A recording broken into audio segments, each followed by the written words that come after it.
Hi everyone, welcome back to office hours. Thank you for bearing with me. Okay, so really today it's going to be pretty short.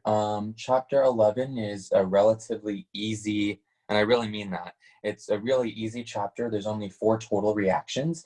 Basically, 2 of those reactions are going to be how can I make these epoxide functional groups, and then the 2 remaining reactions are going to be how can I react with these epoxide functional groups. Okay, so they're pretty much all the same. I mean, at least the last 2.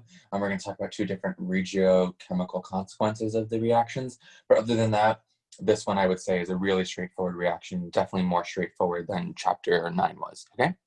So the first way that we can, so first of all, let me just talk about what an epoxide is. Well, an epoxide, oops, can't spell, an epoxide is a functional group that looks like this. So it kind of looks like a triangle, but it's really just a cyclic structure. And we have 2 carbon atoms and then a central oxygen atom. So it's kind of COC. And then I guess another way I can abbreviate that is that and that. Okay. So let's just kind of think about in terms of, atom connectivity, what do we know about, this oxygen CH2 bond potentially? What do you guys think I'm alluding to? What do we know just based on this structure? There's some sort of dipole moment. Well, that's kind of what I was looking for. There's some sort of dipole moment. Clearly, oxygen is going to be more electronegative than all of these carbon atoms. So, there is definitely going to be a net dipole moment towards the oxygen, which, makes these carbon atoms partially positive. So maybe that's going to give you some sort of idea about the reactivity of these functional groups. Okay, so that's pretty much all I really needed to talk about in terms of like what an epoxide is. And of course, you can have different substituents here instead of the hydrogens. Of course, you can have R groups. But we're going to talk about the first reaction, so 1 of 4. Okay, and this is, forming epoxide. So I'll just write forming an epoxide. And I'm going to do MCPBA. Okay, so this is the first one. Forming an epoxide, and this is one of the 2 ways to do that. So MCPBA. And this one is actually really nice because you guys don't need to know the mechanism for this, but this is some sort of peroxy type molecule. Peroxy meaning that there is, that oxygen-oxygen bond that's, relatively weak. It's susceptible to becoming 2 radicals there. Remember, we're used to that from chapter 10. So really, chapter 8. But really here, all you need to know is that MCPBA is this radical-like species. We don't need to know the mechanism. And it can actually form an epoxide directly from an alkene. So let's just kind of give you some generic, starting material. So here's this propene structure. And we can subject it to MCPBA and DCM. Remember, DCM is that, inert solvent, so dichloromethane. Okay? That's the solvent. So that's the conditions. That's it. That's all we need. And essentially, you can form an epoxide, okay? And we're going to talk about the main regiochemistry that we need to consider right now. Okay? So these would be the 2 structures that I get. And what we have to rationalize is remember that these pi bonds are, have these unhybridized p orbitals. So, we could attack from the front face, or we could attack from the back face. So if I were to attack from the front face, here maybe I'll just draw this in red. If I were to attack from the front face, you get the wedge structure. And then if MCPBA was to approach from the back face, then you get this structure, okay? And remember, we're not chiral at this position because we have 2 hydrogens, okay? So that's why there's no stereochemistry there. But again, just something to consider is that, remember, we're regioselective, we're not regioselective here. Understand we form a mixture of enantiomers from this process, okay? So just keep that in mind. So let's just kind of do some examples. So if you're following along, we're going to be on page 119, letter F. So page 119, letter F is the first one we're going to do. And that's going to be the cyclic structure. I think I hear people waiting in the chat. No. Okay. And we have this vinyl, substituent. And we're going to subject it just to MCPBA and DCM. So MCPBA and DCM. Okay, so you just have to do the exact same thing we did above. We're going to go straight to the epoxide, and we have to consider that it could approach from the top face and the back face. Okay, so my 2 structures I'm thinking about could be that one, and then potentially this one. Okay, so those are my 2 epoxides. Pretty easy, okay? Going straight from the alkene to the epoxide. All right, let's try G. Okay, so G. So G also kind of looks like this vinyl substituent. So let's kind of see that. Okay, MCPBA, DCM. Okay, and again, going straight to the alkene, but we also have we're going to go straight to the epoxide. But again, we have now a methyl substituent, so we just have to consider that that also has to get a different configuration now. So if the epoxide were to come from a wedged orientation, that forms the methyl group onto a dash, and then, you know, that's still achiral at that position, and then we have to draw the other structure. Okay? So this would be the epoxide or MCPBA coming from the back face, right? And that's G. We're going to keep moving. So H. Okay. So H, we have some sort of alkyne starting material. Okay. So I'm just going to number this just so I know the number of carbons. 1, 2, 3, 4, 5, 6 carbons. Okay. And the first chemical step is looks like a reduction with pure sodium, metal, and ammonia. Okay. And that's going to convert to what? What type of alkene in the chat box? What do you guys think? Yeah, trans or E-alkene. Perfect. Okay, so that would basically be 1, 2, 3, 4, 5, 6. And then that alkene or E-alkene is between 3 and 4. So 1, 2, 3, 4. And 5, we have a methyl group. Okay, so that's the result of first step. And the second step is just to take MCPBA and DCM and go straight to, you know, those epoxides. So pretty easy. Okay, and what I'm going to do is, so you can do one of two things. I'm going to show both ways. So you could keep the alkene, the skeletal framework of this alkene, and we could leave it planar like this. And then where that alkene is, we could say, oh, well, the epoxide came in on the wedge. And then you could also say the epoxide came in on a dash. Okay, so you could do it like that. Or you could do like what I did when we did the oxymercuration, demercuration reactions, or some halohydrin examples, where you take this skeletal framework, you rotate it 90 degrees, so that kind of looks like this. So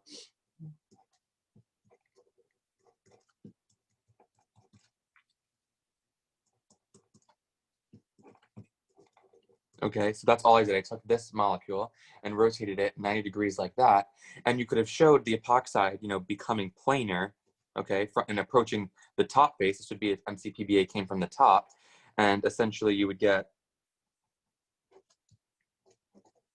that, and then you could also get the structure where it approaches from the bottom, okay, and these would both be equivalent structures, okay, so just be prepared to, you know that this structure is the same as this structure and vice versa, okay?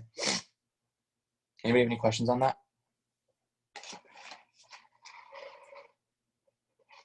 Awesome. Okay, so we're going to go on to the next route of how to make these examples. Okay, so let's just go here. Okay, so this is now reaction 204. Okay, and this is going to be forming an epoxide. Emily, let's see. We don't really need to know the mechanism, right? Absolutely no mechanism necessary. Yeah, nothing for the MCPBA one. It's actually really nice. Okay, so forming an epoxide, and this one's going to be halohydrin route. Okay, so I'm just going to write halohydrin. So before it was forming an epoxide with the MCPBA.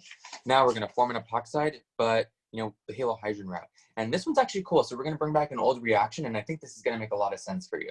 So let me just take an example. So let me just take this alkene, okay, and let me subject it to halohydrin conditions. Remember what that was? That was some sort of X2 halogen. So X could be bromine, chlorine, anything like that. And we, instead of just having an inert solvent like DCM when we did halogenation, what we did was we changed it to make it water. And water, we said, was more nucleophilic than that halide anion. So we got kind of this 1-2 addition of a halide and hydroxyl substituent. So essentially, what that looks like was something like this. Okay, so this is the halohydrin. Okay, this is just review. Okay, and remember, it goes through that cyclic halonium intermediate, meaning it goes through. Oops, that's supposed to be planar. Okay, remember, it goes through that cyclic halonium intermediate. Okay, so cyclic, I'm gonna go write that. Halonium intermediate. And there's also this one, just so you guys also are aware. Okay, so it's those two. Cyclic halonium intermediate. And then water was regioselective. I'm just trying to bring this, it's good to review for our final. water is going to be regioselective and attack, you know, the more substituted side. That's why water is there. Okay, so that's halohydrin synthesis. So that's all review. And then now what we're going to do is we're going to take actually a chapter 10 reaction that we know, alkoxide anion synthesis, and then we can actually form an epoxide. So it's really interesting. So from here, the new thing that we can do is, remember, we can deprotonate the protons of alcohols. Remember, we just did that 2 different ways. You can do sodium hydride, or you could have used, you know, the pure sodium metal or pure lithium metal. Those were other examples. So in this sense, you know, we kind of rationalize that the hydride could deprotonate the proton here, and we form the alkoxide anion, okay? So now this is the alkoxide anion. Okay, is everybody following so far? Pretty self-explanatory. So everything right now is a review. None of this is new. So we know how to form a halohydrin. We know how to deprotonate that hydroxyl group to make it an alkoxide anion. And then interestingly, some intramolecular closing is going to happen here. So notice that, again, this carbon is attached to a halogen. So that means, yeah, still racemic at this position. Yeah, sure, still racemic.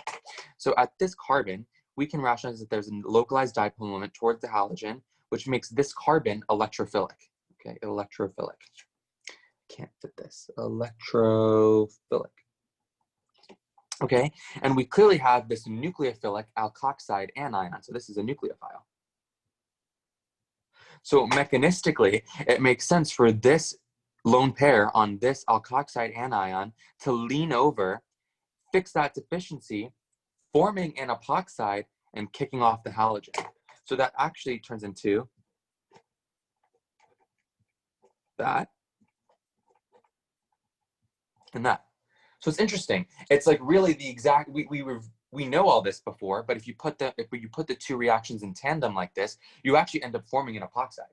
Okay, I actually like this. I think this makes a lot of sense. You know, you have this halohydrin, you deprotonate that alkoxide, and then, you know, you're capable of just doing that intramolecular displacement of that leaving group. And you're there. All right. So does anybody have any questions on this route? So the MCPBA route was another one. So this whole thing is equivalent for me just doing, get you the exact same answers, okay? Get you the exact same answers. So basically, in synthesis, if you ever had a choice, do that one. Really nice, really simple. It goes straight to the answer. But, you know, just be aware that this one is a 2-step synthesis, you know, where we just, you know, do 2 steps in tandem.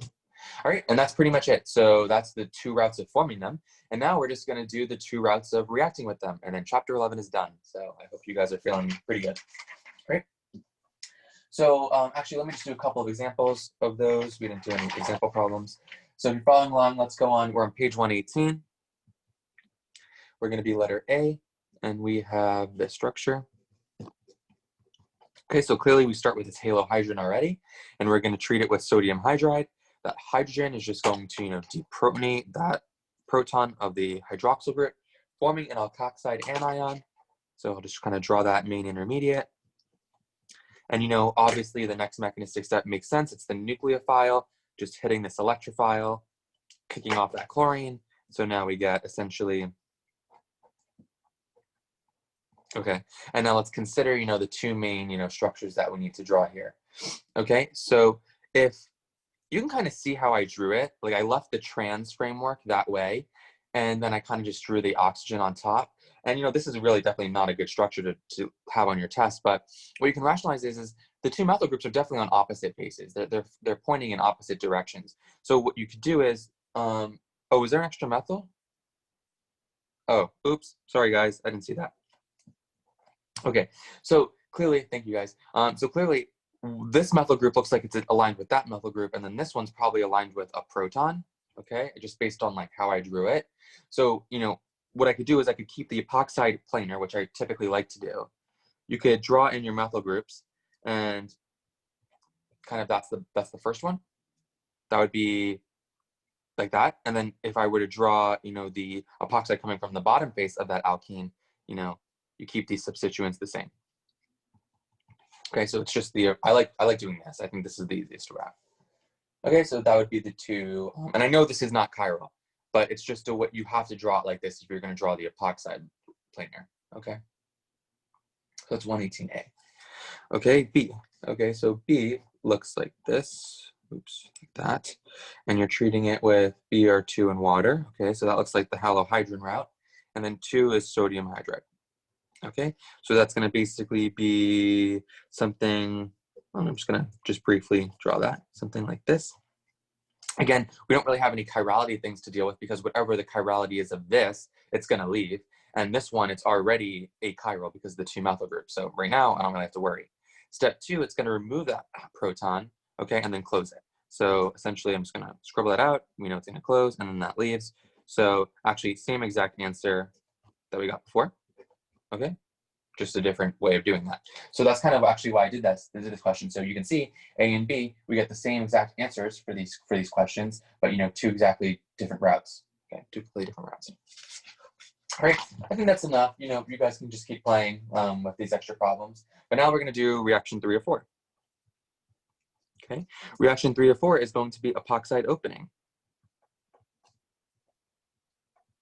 Okay, epoxide opening, and we're going to say, let's just start with, what's the first one?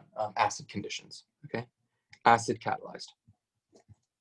Okay, so basically you can imagine that, if reaction 3 or 4 is epoxide opening acid catalyzed, we could rationalize that reaction 4 or 4 is epoxide opening basic catalyzed, excuse me. So essentially, let's kind of rationalize why we want to even open an epoxide. Well, let's just bring it back. So this is an epoxide. I'm looking for 2 words in the chat box. What is really bad with this molecule that we want to alleviate? Boom. Okay, 2 words. So, but you guys got it. Ring strain, essentially. Ring strain, right? So this is a triangle, right? And the angles kind of, let's just say it's equilateral for all intents and purposes, are going to be 60 degrees. But we know that all of these atoms, okay, even including the oxygen, are all sp3 hybrids, okay? And way back to chapter 1, sp3 hybrids are 109.5 degrees. Clearly, we differ significantly from that bond angle with 60-degree angles. And something we need to rationalize, and we already did, was that we have this kind of localized dipole moment towards the oxygen, making both of these carbons electrophilic, okay? So I think that's kind of all the things that we need up until this point of why it's reactive. Why are these functional groups reactive? It says acid catalyzed. That's what it says, Mary, okay? So I think that's all we need for you guys to understand that these are reactive functional groups. And basically, let's just kind of show a mechanistic example of this. So I'm just going to be really simple now. So let's just draw that. And typically what we're going to have is we're going to treat this with like water, okay, or any other nucleophile. So let's just do it like this. We can do, and let's just use an alcohol. So it could be any of the nucleophiles that you're typically used to, okay? So weak nucleophile, meaning like methanol, things like that. And water could be another example. And you also are going to have acid present, okay? So let's just use sulfuric acid, okay? That's the catalyst. Okay, so actually this reaction is going to be just like acid catalyzed hydration, at least in the beginning. So, whenever we have these 2, reagents together, we have to assume that they're going to react first, okay? So, I'm not gonna, I guess, I'm just gonna do this, HSO4, okay? So essentially, you can imagine that this oxygen is gonna grab the proton, become a protonated alcohol. Okay, protonated alcohol, and you also generate HSO4 minus, but who cares? And, now what happens is, says, oh, wait, I did miss somebody, is that the epoxide, so this epoxide is gonna come over here, and it's going to come near this CH3OHH, protonated alcohol. And it actually, this lone pair is going to transfer that proton onto the epoxide, okay? So you effectively, what we say is activated the ring. So we have activated the ring. Okay, that's the phrase, activated the ring, okay? So pretty much up until this point, all we did was give that epoxide a proton. Okay, and then what you can rationalize now is that the methanol is just going to come in and attack one of those carbons that are electrophilic. So really, what did this protonation step do? Well, it's really making, and this could be asked on the test, is here, I guess I should write this over here. What is the purpose of acid catalysis here? Okay, and it's to to make the electrophile more electrophilic. I know that doesn't really make much sense right now, but just go with it. Write this down, and I'm going to kind of compare it to the other example we have. Okay, so what is the purpose of acid catalysis in this example? Well, it's to make the electrophile more electrophilic. And to prove that to you, once you're protonated, you have a full formal charge now, full positive formal charge. And if you were to show alternating resonance structures, so let me just draw that in red, alternate resonance structures, we're able to, show that we have formal charges on all of these things. So before, yes, there would have been a formal charge here, there would have been a formal charge on the other structure, that's kind of equivalent. But now, in this situation, we also have a formal charge on the oxygen. So all three structures are now having partial positive character, which means that the overall resonance hybrid is more, therefore, as electrophilic. Does that make sense? All of these resonance structures have positive charges, okay?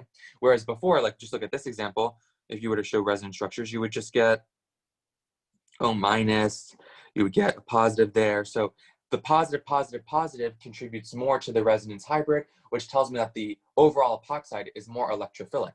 And that's good because we have a weak nucleophile here. So it helps the reaction progress, all right? Anyway, that would be the first step. So now let's show what methanol would do. So I'm just gonna go from this example, okay? I'm gonna take methanol, okay? I'm just going to attack, any side of the ring. They're kind of equivalent in this situation.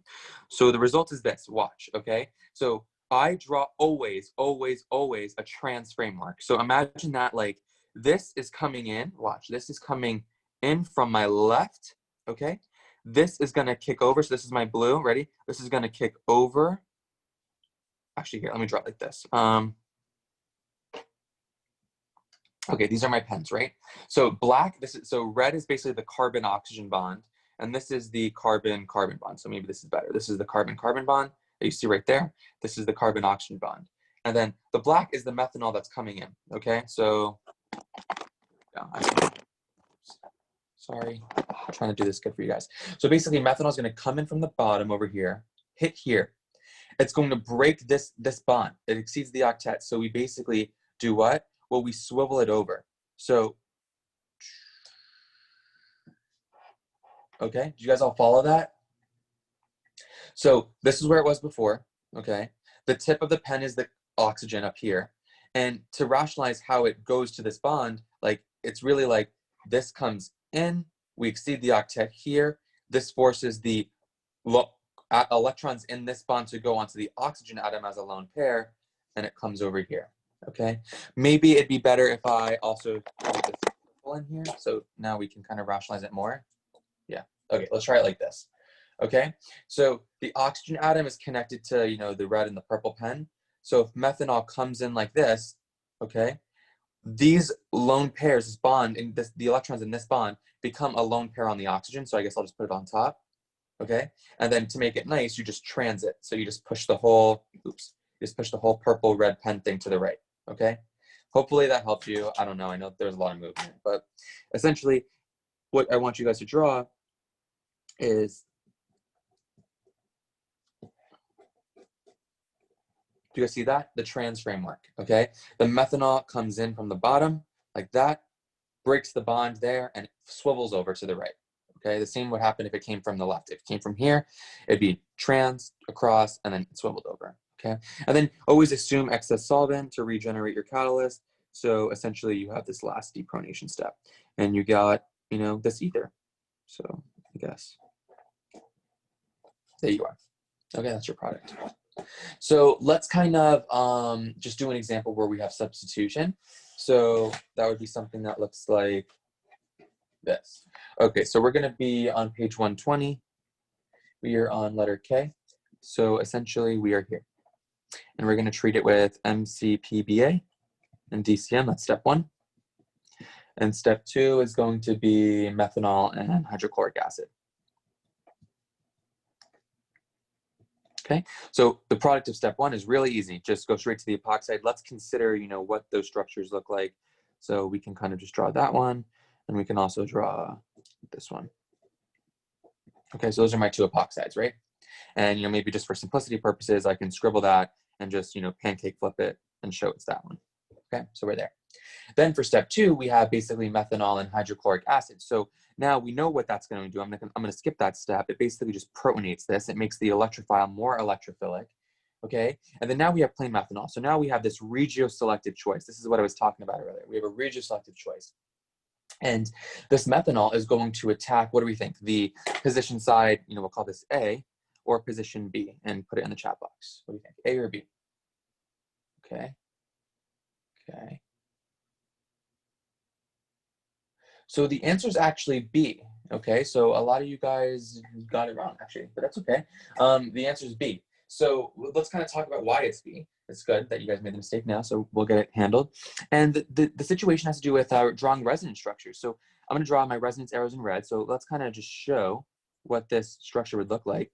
If I were to break that bond, you get, I'm not going to really draw chirality here, but you can see we have a tertiary carbocation, right? Tertiary, okay? And then again, if I were to draw this resonance structure over here, you get what looks like a secondary carbocation. Okay, so secondary carbocation, a tertiary carbocation. So again, just based on pure, you know, stability, our nucleophile wants to go to the more electrophilic thing. Since, you know, this tertiary carbocation is like the most stable position to react with, that's why this reaction is going to add into that, you know, more substituted position. So there is a regiochemical thing you need to think about here, is that acid catalyzed hydration. So this is the key takeaway. So, acid catalyzed opening, I should say. Acid catalyzed opening is regiospecific for the more substituted side. So regiospecific, more sub side. So it says acid catalyzed opening is regiospecific for the more substituted side. So actually methanol is only going to add into B, okay? Break the ring like that, and you know, you have that swiveling effect. So it's essentially like that, and you know, you still have that methyl group there, and then you also have the other main enantiomer you have to draw. That. So these are your two structures, okay? So just keep in mind that you can't have the alcohol coming from this side, it has to be coming from the more substituted side. Okay, so that's acid catalyzed. We'll do another example of that. Okay, so let's just do, let's just try M. Okay, so M has a lot of things. Okay, so one is Br2 and light. 2 is NaOH, H2O. 3 is going to be Br2 and water. 4 is sodium hydride.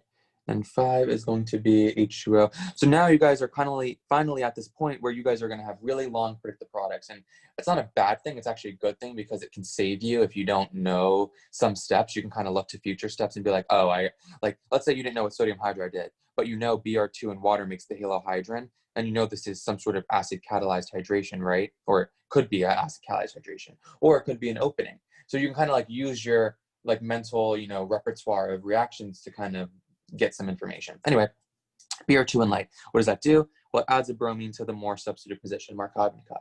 What is sodium hydroxide and water doing? Well, that's going to be E2, and it's going to be the Zaitsev product. So that's going to be, you know, an alkene that looks like this. Okay, so that's elimination. Okay, and then 3, we're going to have, you know, halohydrin synthesis, it looks like. So we're going to basically form that, okay? And 4 looks like deprotonation and forming an epoxide, okay? So maybe that, okay? And then 5 looks like it's opening, okay? So clearly, you know, steps 1 through 4 should be a review at this point, all right? So we're at the epoxide. This is the product of step 4. So at step 5, we're gonna do water, okay, but acid catalyzed. So the acid we know is gonna make it this, okay? The water is gonna add the more substituted side. So water is actually gonna add here and break that bond. So essentially you're going to get this diol forming. So you get this 1,2 alcohol. So it's the water is going to be here, and that's going to be there, and then you have to consider the, you know, 2 main structures there. But essentially that's you know, we would have 4 major stereoisomers from this. Okay, so that's how I would do this problem. All right, let's keep going. So let's just do the basic version. So I think that's enough. So pretty easy, right? Everything's kind of self-explanatory there. Reaction 4 to 4. epoxide opening, basic catalyzed, or base catalyzed, whatever you want to call it. Okay, so this is going to be the exact same thing, but the opposite at the same time. So essentially, let's do this kind of example. And let me just treat it with, okay, so actually what we're going to do here is we're going to treat it with some sort of strong nucleophile. So a stronger nucleophile. So let's just say, you know, maybe here, I think you guys are used to this, SPH, why not? NASPH, why not? That's kind of like something. And then let's just do H2O and HCl. Okay, so this is kind of like the generally what a basic opening scheme is going to look like. So the difference is under acidic conditions, you only had one step. Okay, one step only. Here you have two distinct steps. Okay, so that's something to know. Two steps. I should write that probably. Two steps. That's kind of the difference. So let's kind of rationalize. So this is a, you know, once we dissociate the sodium, we have a negative charge. What does that tell me? Is it weak or strong?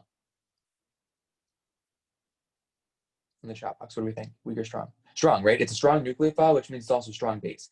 Okay, so all intents and purposes, if we have this is our starting material and this is our step one reagent, if this nucleophile we're going to approach, would we say it's governed by like carbocation stability, like an SN1 reaction, or do we think it's based on sterics, like in an SN2 reaction? What do you think? Clearly sterics, right? So how did I know that? Well, this is a strong nucleophile, and remember, we use strong nucleophiles in SN2 reactions. So my logic here for you guys is we're using strong nucleophiles that kind of parallels SN2 reactions, and we know SN2 reactions were kind of related to this whole steric argument. Okay, we always liked those sterically unhindered leaving groups. So essentially what we can imagine here is that this, you know, nucleophile is going to approach the side that is less sterically hindered. So out of positions A and positions B, what do we think in the chat box?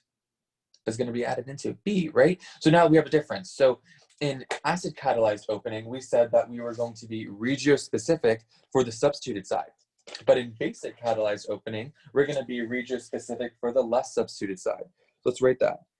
Basic catalyzed opening basically means regio-specific for less substituted side. And that was just based on sterics, we know that. So, you know, again, our arguments in acid catalyzed, or I guess not arguments, but our rationale for acid catalyzed was we had these, you know, anytime you protonate things, it's always good to draw resonance structures and use carbocation stability to rationalize it. And since we're using a weak nucleophile in this situation, all we needed to do was see that the more substituted, you know, carbocation is basically the more stable position to react with, and that's why we had addition into that, you know, position. Here, under basic catalyzed, we're just going to go into the less substituted side just because of sterics. That's all we're going to rationalize. So the mechanistic arrows, purple, are going to be attack into here and breaking that. So you actually generate this kind of alkoxide anion just from step one. Okay, so it's always this kind of trans framework. Okay, and basically the purpose of step two is that that's just a acidic workup step. So, you know, this is really just a source of hydronium, and it basically just synthesizes, you know, the alcohol. So just keep in mind that we actually generate an alkoxide as a result of step one, alkoxide anion, and then from there you just have to protonate to form that alcohol. So that's the extra step that we have here. Because before we protonated in the beginning, you know, so we didn't have to do that. Now we have to protonate in the end. So now we're going to come back to that, you know, important thing that I said is what is the role of the base?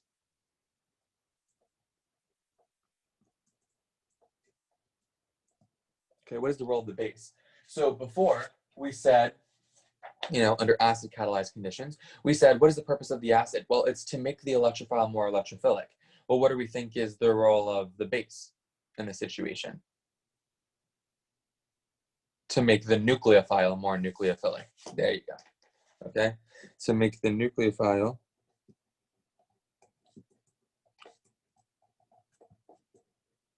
more nucleophilic. Okay, to make the nucleophile more nucleophilic. Okay, so that's really kind of, because we're using a base in this situation, which also parallels as, you know, the solvent, which also parallels as the nucleophile. Like, this is all going to increase the nucleophilicity of this. And because we're at that sterically unhindered position, that's why we're going to react there. Okay, let's kind of just do an example of this. So we're going to be on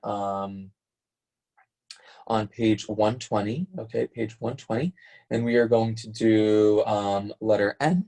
Okay, so letter N looks like this. Okay, and we're going to treat it with MCPBA, DCM. Okay, and go straight to the epoxide.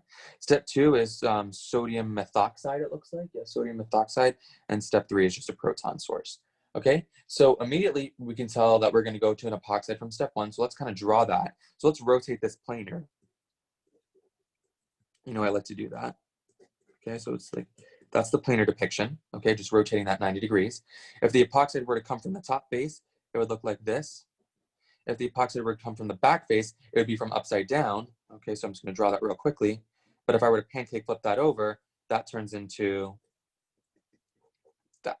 Okay, so you can just tell that those are the two starting materials, this one and this one. Okay, then you have what looks like basic conditions. Okay, even though we're not showing, like, you know, cat in parentheses, it's a base. Sodium methoxide is a base. It's a full negative charge. It's strong nucleophile. You know, we said nucleophilicity parallels basicity. So this is a strong base. So basic conditions.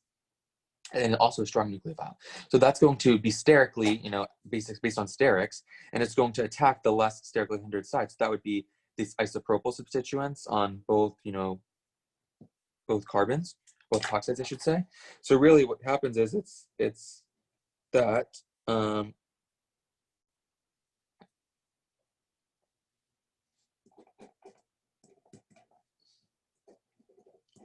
and if you're wondering, like, so some of you guys might be asking, like, is this like inversion of configuration? Like, essentially, yes. Like, if you basically were to assign priority to this, you know, chiral center right here, it's, you know, 1, 2, 3. So 1, 2, and 3. So that would be R. So right now it's R.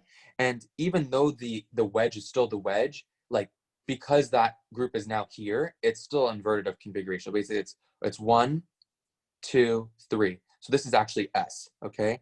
So it does invert configuration even though the wedges stay the same. And the reason that is because you're really, like, look how it's now oriented up. So, you know, if you were to, like, rotate that down, it was the dash, you know, it clearly has a different configuration than this original starting material. So we don't have to really think about it in this situation. That's why I didn't even talk about it, but it does react. You know, this base does react like an SN2 pathway and invert that chiral center configuration. So it does happen, but lucky for you, you can just luck into the answer by just keeping the stereochemistry the same. You don't even have to touch it. So from this structure, you can literally just keep the stereochemistry the same, which is nice, okay? So just keep it as a dash and don't think, and you're still gonna get the right answer, which is because it's doing so in the process. And, you know, step 3 is just that proton source, so you can just scribble out that negative and put a proton, and you're done, okay? And that's pretty much it. So yeah, that's really all I got for you. That's chapter 11 in a nutshell. I think it's really easy, honestly. And a good tool to use in synthesis is, if you see that you're extending the carbon chain by specifically 2 carbons and you're adding an alcohol group somewhere, that's a really important, you know, tool for you to rationalize that you're going to probably go through an epoxide mechanism. So what's a good example of that? Well, let me think.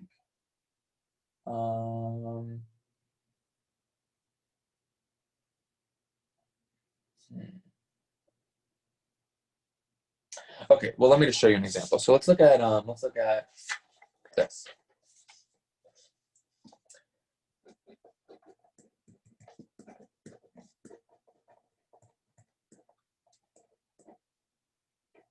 Okay, and it's racemic. Okay, this should be a very obvious hint that you went through, like, some sort of epoxide mechanism. Okay, and the reason I'm saying that is because look at, like, your addition here. You have, like, this 1-2 addition scheme, and specifically there's an alcohol involved. So when you have 1-2 addition, by 1-2 I just mean like 1-2, like adjacent to each other. So 1-2 addition, and then most specifically it's involving some sort of hydroxyl group, like a hydroxyl. That tells you epoxide. Okay, so let's think about this. Like, you know, I could, I need to think about a way that I could, you know, play with the center. So what do you guys think is a good first step? Like, I have a good idea in my head. What do you guys think? Alkene, that's great. I'm thinking alkene. I don't want to halogenate it. Typically Br2 and light is a good place to start, but you know, I think the best thing to do is to go to an alkene, and we know how to do that. That's just dehydration conditions. So if I were to do like dehydration conditions, you know, agitate it, maybe remove water to force that equilibrium, you know, we can get, you know, that. It says hydroxyl group. Just 1,2 addition with a hydroxyl group gives you this epoxide kind of route. All right, so we're kind of at this like alkene structure. And then from there, we know we can form an epoxide. So maybe I can do like MCPBA. Okay, that's nice. Or you could have done the halohydrin route because you're there. And then from here, basically, it looks like I'm definitely doing, you know, adding this ether or whatever, this ether into the more substituted side. Notice it's here. So that tells me it has to be acid catalyzed. So this, let's just say, you know, definitely H2SO4 as a catalyst. Okay, and what does my main, you know, incoming nucleophile look like? Well, it looks like it's just going to be ethanol. Okay, that's the 2 carbons and the ethanol, and that gives you your product. Boom. Okay, so I just want you guys to recognize that if you have this 1,2 addition with hydroxyl groups, that's how you recognize that you went through an epoxide in the synthesis. All right, and other than that, tomorrow we're going to go over a lot of stuff for the final. I don't really know. So I think I'm going to send out a Google form like I did last time, and I'm just going to ask you guys what you prefer that we do in the session. I scheduled a 2-hour slot with you guys, so we have definitely more than enough time. I'm going to read your questions. How should we expect more epoxy questions in the final? Typically, that's kind of how it works. You're going to be skewed more towards exam 4 material, not just epoxides.